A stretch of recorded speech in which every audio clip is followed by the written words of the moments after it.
This is the Lone Trader YouTube. We hope this video helps. In this video, I will explain how to use TradingView indicators full guide. Open TradingView and pick a chart, then add a moving average, RSI, and MACD to start. Adjust lengths and sources to fit your time, frame, and risk. Learn to read crossovers, divergence, and momentum shifts. Practice on a demo chart, save your layout, and refine settings as you gain confidence before risking capital on live trades.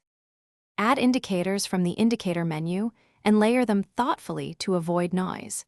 Use short and long moving averages together for trend context and add RSI for momentum readings. Save templates with preferred colors and sizes to speed future analysis. Use horizontal lines for support and resistance and enable alerts for crosses and threshold breaks. Regularly review and prune indicators to keep charts readable and actionable for real trading decisions. If you are finding this video helpful, please subscribe and like to support the channel.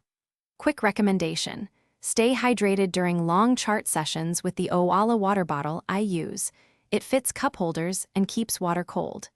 Check the description for the product link and other deals so you can grab one too, and it might make your trading routine comfier. Now let's get back to the video. Look for confluence when indicators agree to increase the probability of a trade setup. A moving average crossover plus RSI moving above 50 often signals trend strength, while divergence warns of weakening moves. Check volume to confirm validity. Low volume breakouts are suspect. Practice simple rules on past data and journal outcomes. Over time, simplify your approach to what reliably improves entries, exits, and position sizing for your strategy. Thanks for watching. Consider subscribing if we helped you.